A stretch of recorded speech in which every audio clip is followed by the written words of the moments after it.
हर हर महादेव, जय भोलेनाथ। नमस्कार, मैं साधना पांडे मार्गदर्शन पे आपका स्वागत करती हूँ। दोस्तों, आज मैं बात करने वाली हूँ प्रदोष व्रत के बारे में।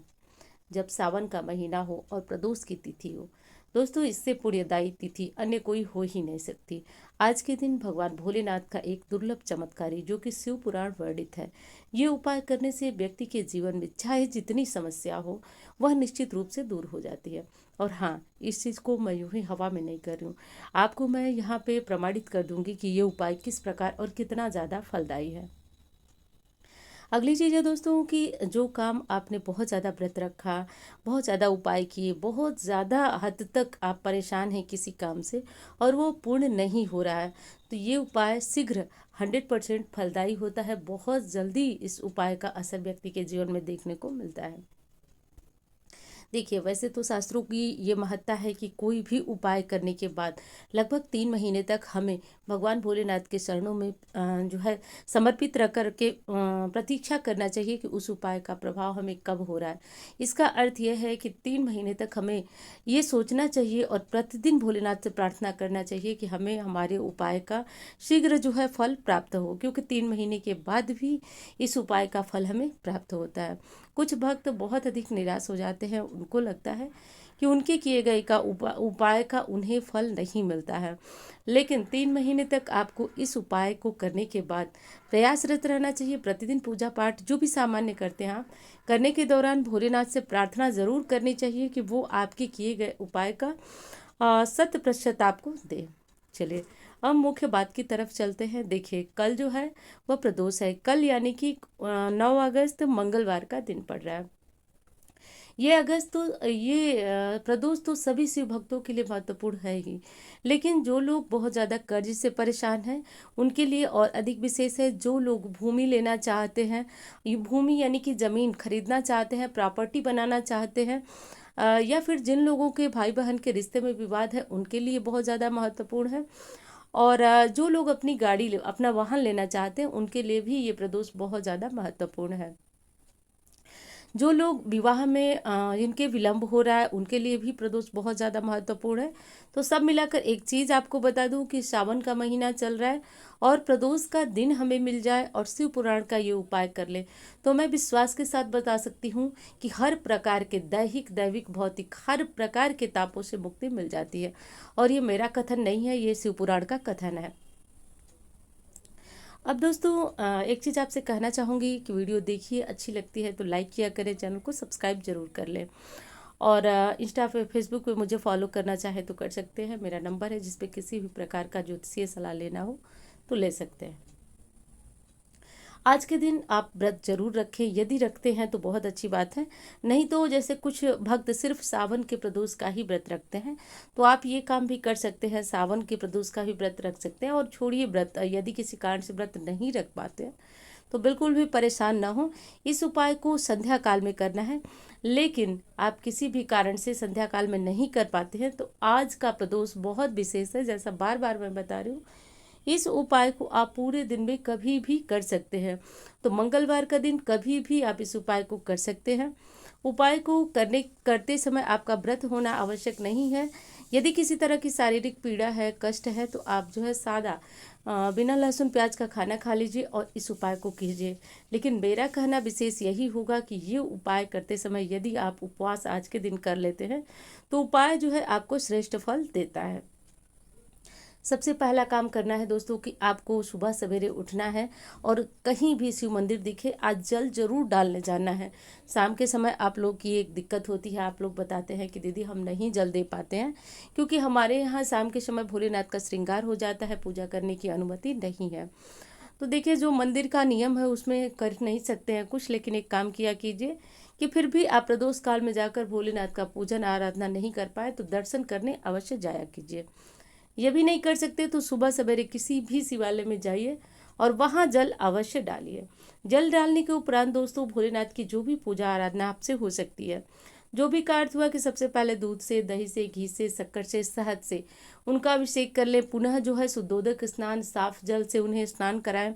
उसके बाद धूप, दीप, अक्षत, रोली, इन सारी चीज़ों से भोलेनाथ की पूजा करें। करने के बाद शिव चालीसा का पाठ करें, शिव तांडव स्तोत्र का पाठ करें, द्वादश ज्योतिर्लिंगम का पाठ करें। जो भी पाठ आपको समझ में आता है, जो पाठ आपको फलदायी लगता है, वो पाठ भोलेनाथ के सामने करें। तो ये आप सुबह में कर लें यदि शाम के यहाँ पूजा करने की अनुमति नहीं है, और यदि शाम में करना हो तो इसी विधि से आप कर सकते हैं।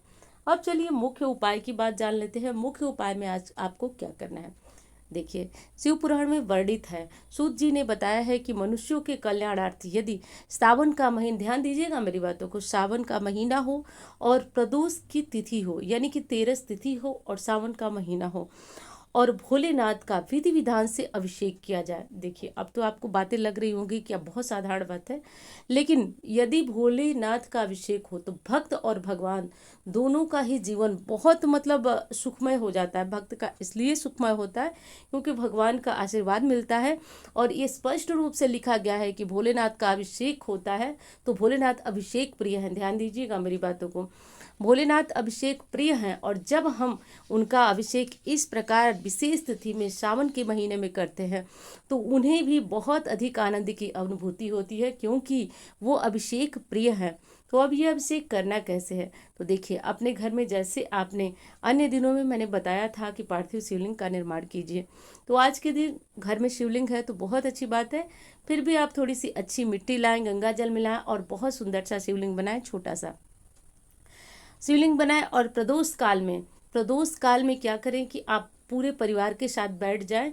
बैठने के बाद वैसे तो शुक्ल आयुर्वेदीय जो आता है रुद्र अष्टाध्यायी का पाठ होना चाहिए, लगभग 40-45 मिनट लगता है इस पाठ को करने में, लेकिन किसी कारण से ध्यान दीजिए एक एक बात को कि एक एक स्टेप छूटना नहीं चाहिए।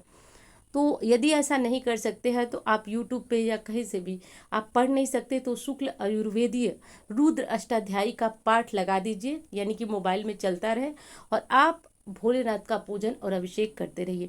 विश्वास मानिए, जीवन में यदि किसी भी अड़चन से आप बहुत अधिक परेशान हैं तो मात्र 3 मास में स्पष्ट रूप से सूत जी ने कहा है कि दैहिक दैविक भौतिक हर प्रकार के तापों से मात्र 3 महीने में छुट्टी मिल जाती है।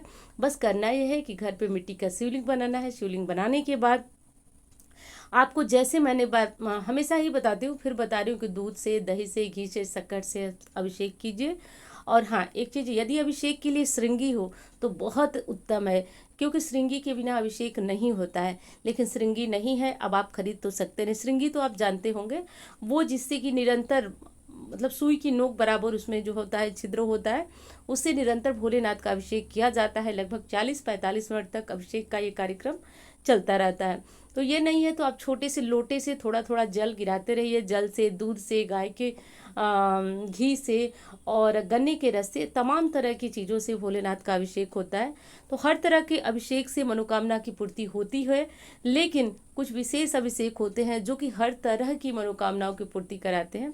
इसमें है गोदुग्ध, यानी कि गाय के दूध से अभिषेक करने से मनुष्य के जीवन में आ रही संपूर्ण बाधाएं दूर होती है। तो कल वही चीज़ कर लीजिएगा। और सारी चीज़ें यदि आपको भारी लग रही है, आपको लग रहा है कि रुद्राष्टाध्यायी का पाठ कौन करने जाए, कौन सुनने जाए, तो एक काम कर लीजिएगा, साधारण सा मिट्टी का शिवलिंग बना लीजिएगा शाम के समय।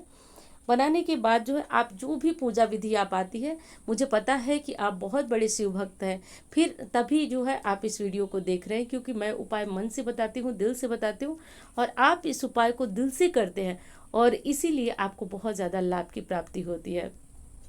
क्योंकि जब आप लोगों का फ़ोन आता है तब बहुत अच्छी तरह से मैं आप लोगों को जानने लगी हूँ, जब से आप लोगों से फ़ोन पे बात होती है, तो उस तरह से आप लोगों को लाभ होता है, और भोलेनाथ की दया आप पे बनी रहे, ऐसी ही कामना करती हूँ। और इस उपाय को ज़रूर कर लीजिएगा, साधारण सा उपाय है। घर में थोड़ा सा मिट्टी लाइए, शिवलिंग बनाइए और उनका पूजन कीजिए, आरती कीजिए, और अंत में आज जो है अपने घर में ही उनका विसर्जन कीजिए। घर में विसर्जन, किसी बड़े कटोरे में पानी भर लीजिए और उसमें भोलेनाथ का विसर्जन कीजिए। और आप इस पानी को चाहे तो सुबह पीपल के वृक्ष में डाल सकते हैं, किसी नदी तालाब में डाल सकते हैं, या फिर घर के गमले में किसी पौधे में डाल सकते हैं, तुलसी के पौधे को छोड़कर। तो बस इस तरह से पूजा आराधना कर लीजिएगा, दिल से कीजिएगा। निश्चित 3 महीने के अंदर अंदर व्यक्ति की हर प्रकार की कामनाएं पूर्ण होती है। और दोस्तों, मैं अब आपको क्या बोल सकती हूँ, क्योंकि शिव पुराण में लिखी हुई बात कोई झूठ नहीं है। व्यक्ति के ऊपर निर्भर करता है कि वो किस विधि से अपना ये उपाय करता है। तो चलिए, वीडियो कैसी लगी बताइएगा ज़रूर। अच्छी लगती है तो लाइक किया करें, और हाँ, अगर किसी के काम की लगती है तो बस उसको शेयर कर दीजिए, क्योंकि यदि किसी की मदद हमसे हो जाए तो बहुत अच्छी बात है। मिलती हूँ इस तरह की वीडियो के साथ। धन्यवाद।